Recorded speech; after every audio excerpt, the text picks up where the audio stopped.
The lord. ప్రభువైన యేసుక్రీస్తు నామములో ఈ కార్యక్రమాలు వీక్షిస్తున్న మీ అందరికీ ప్రభు పేరిట శుభాభివందనాలు తెలియజేస్తున్నాం. దేవుని కృపను బట్టి పరిశుద్ధ గ్రంథములో న్యూ టెస్టిమెంట్ కొత్త నిబంధన గ్రంథం 1 యోహాను పత్రిక 4వ అధ్యాయము 16వ వచనాన్ని చదువుతున్నాం.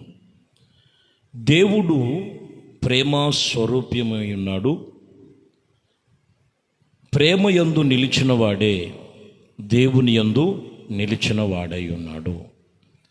దేవుడు వాని యందు నిలిచి ఉన్నాడు. ఈరోజు దేవుడిలో నిలిచిన వారై ఉన్నారా? దేవుని యందు నిలిచిన వారైతే దేవుడు వారి యందు నిలిచి ఉన్నారు. దేవుని యందు నిలిచి ఉన్నావా లేదా అనేది ఇక్కడ చెబుతున్న మాట ఏంటంటే, ప్రేమ యందు నిలిచిన వాడు దేవుని యందు నిలిచి ఉన్నాడు. ఇది వాక్యం. ప్రేమ యందు నిలవలేక, ప్రేమ అంటే లోక ప్రేమ కాదు, యేసుక్రీస్తు ప్రేమ.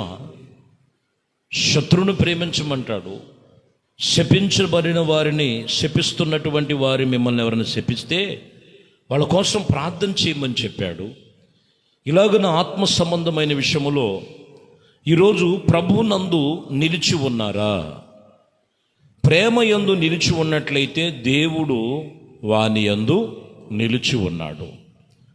యేసుక్రీస్తు ప్రేమ, కనికరమును, కరుణ, కటాక్షము కలిగిన దేవుడు ఆయన. ఆయనతో మనం నిలవాలన్నా, ఆయనతో మనం నడవాలన్నా, ఆయనతో మనం ఫలించాలన్నా క్రీస్తు ప్రేమ మీలో నిలిచి ఉండాలి. క్రీస్తు ప్రేమ మీలో నిలిచి ఉన్నట్లయితే ఖచ్చితంగా మీరు దేవుని యందు నిలిచి ఉన్నారని వాక్యం చెప్తున్నమాట. కొలసీలకు రాసిన పత్రిక 1వ అధ్యాయము 23వ వచనం, పునాది మీద కట్టబడిన వారైతే స్థిరముగా ఉండుడి. చూడండి, ఒకరు నిలవాలంటే దేవుని వాక్యం ఇక్కడ చెప్తున్న మాట, వారిలో స్థిరముగా ఉండాలి. ఇక్కడ అదే చెప్తున్నమాట. క్రీస్తు అనే పునాది మీద కట్టబడిన వారైతే మీరు స్థిరముగా ఉండండి.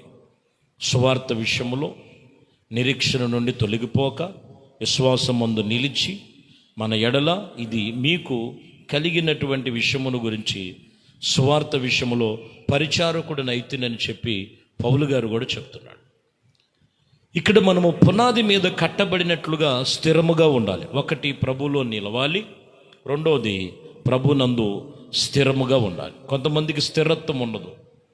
ఏమీ లేనప్పుడు ప్రభు, కావలసిన విషయంలో ప్రభు అంటారు.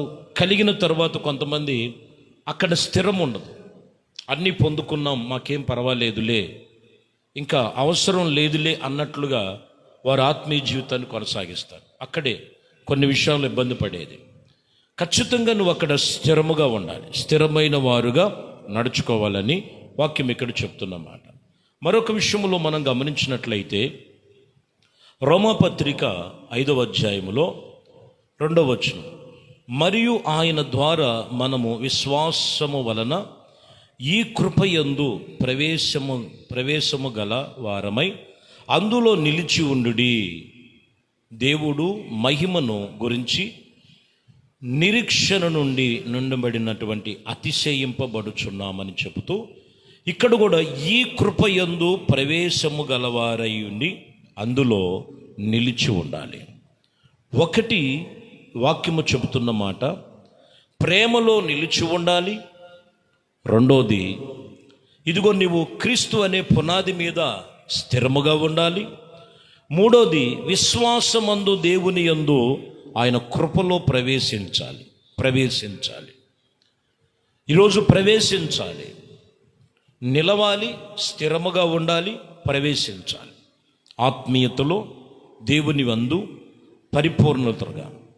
కొందరు ప్రవేశించినట్లుగా ఉండరు, ఎక్కడ ఉన్నవారు అక్కడే ఉన్నట్లుగా మరి కొంతమందిని మనం చూస్తాం. క్రీస్తులో మనం పాలివారమై ఉండాలి. ఇంకొక రకంగా చెప్పాలంటే ఇక్కడ మీరు గమనించాలి. 1 తిమోతికి రాసిన పత్రికలో కూడా 2వ అధ్యాయము 15వ వచనములో ఆయనను వారి స్వస్థ బుద్ధి కలిగి విశ్వాసము, ప్రేమ, పరిశుద్ధాత్మల యందలి నిలకడగా ఉండిన ఎడల మీరు ఆయన సన్నిధిలో రక్షించబడతారని వాక్యం ఇక్కడ చెప్తున్నమాట. 4వ విషయంలోకి వచ్చేలకి నిలకడగా ఉండాలి. 1 నిలవాలి, 2 స్థిరముగా ఉండాలి, 3వది ప్రవేశించాలి, 4వది నిలకడగా ఉండాలి.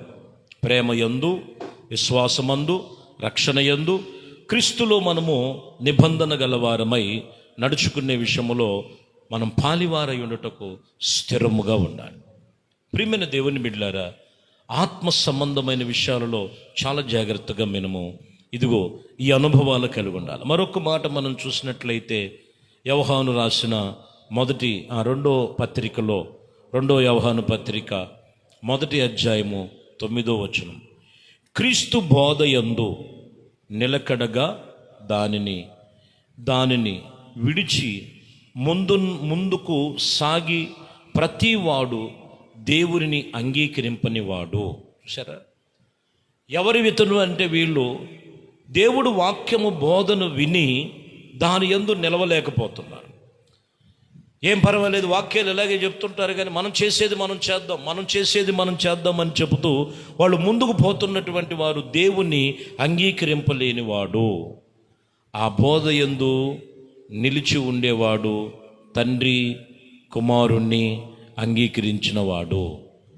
ఎవరైతే వాక్యాన్ని వింటారో, వాక్యం అనుసరించి బోధిస్తున్న మాటల ప్రకారముగా ఇది దేవుని మాటలని చెప్పి వారు నిబంధన చేసుకుంటారో, వాక్యం ఇక్కడ చెప్తున్నటువంటి విషయంలో ప్రియమైన దేవుని బిడ్డలారా, దేవుడు వారి యందు నిలిచి ఉంటాడు. తోసివేయద్దు వాక్యాన్ని, ఇది మాకు కాదులే.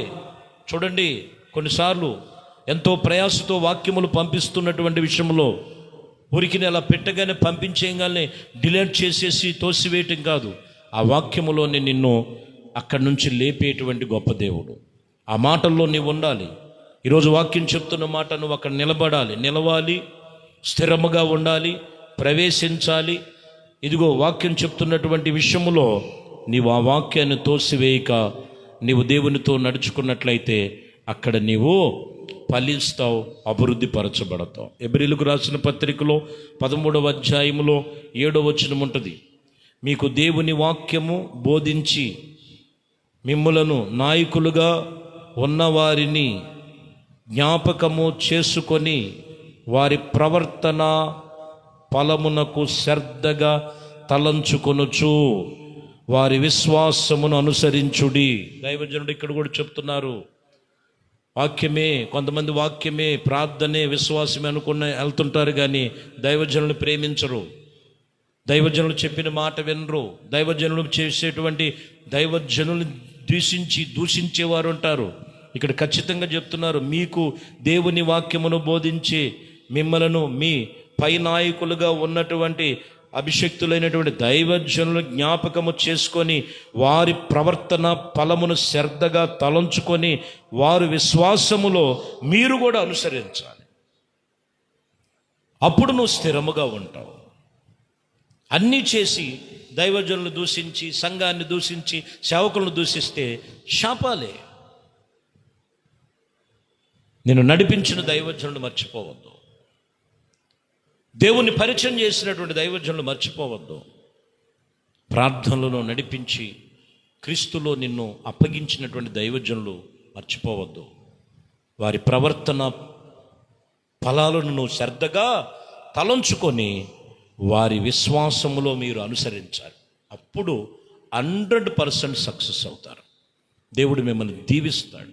కాబట్టి ప్రియమైన దేవుని బిడ్డలారా, నీవు మొదటిగా నిలవాలి, స్థిరముగా ఉండాలి, ప్రవేశించాలి, సిద్ధపాటు కలిగి దేవుని సన్నిధిలో దైవజనుల సంఘములో శ్రద్ధగా ఇదేంటంటే వారి ప్రవర్తన ఫలమును శ్రద్ధగా తలంచుకొని అక్కడే నీకు ఆశీర్వాదాలు దాగి ఉన్నాయి.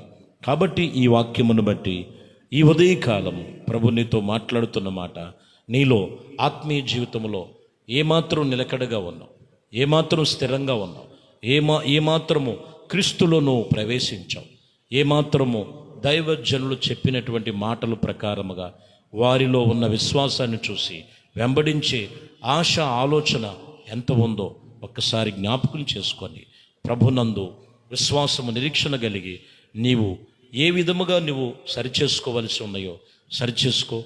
దేవుడు నిన్ను అన్ని విషయములో స్థిరపరిచి బలపరిచి పరిపూర్ణులుగా మిగిలిన ఆత్మీయతలో నడిపించునుగాక. ప్రార్థన. పరిశుద్ధుడా, ప్రేమ కలిగిన తండ్రి, దయగలిగిన మా ప్రభువా, మీ శ్రేష్టమైన పరిశుద్ధ నామమును బట్టి మీకు వందనాలు. ఇప్పటి వరకు మీ వాక్యములో నీవు ప్రేమలో నిలిచి ఉండాలి, విశ్వాసములో స్థిరముగా ఉండాలి, కృపలో ప్రవేశించాలి, వాక్యములో సిద్ధముగా ఉండాలి. సేవకుల ప్రవర్తనను చూసి వారి విశ్వాసాన్ని వెంబడించాలని 4 సంగతులు చెప్పారు. విన్న ప్రతి ఒక్కరిని వాక్యమును బట్టి నీరు కట్టి ఫలింప చేసి పరిపూర్ణమైనటువంటి కృపచేత ఆత్మీయతలో మీరు స్థిరపరిచి నడిపించమని దేవా మీకు వందనాలు, స్తుతులు, స్తోత్రాలు చెల్లిస్తూ ప్రతి ప్రార్థనలన్నీ కూడా మీరు ఆలకించి ప్రతిఫలమును దయచేయమని, మహిమ ఘనత ప్రభావాలు పొందుకోమని ఈ వాక్యం వింటున్న ప్రతి ఒక్కరిని కూడా అట్టి సిద్ధమైన మనస్సుతో స్థిరపరచబడి నడిపించమని యేసు నామములో ప్రార్థిస్తున్నాము తండ్రి. ఆమేన్. ప్రభు మిమ్మల్ని దీవించి ఆశీర్వదించునుగా.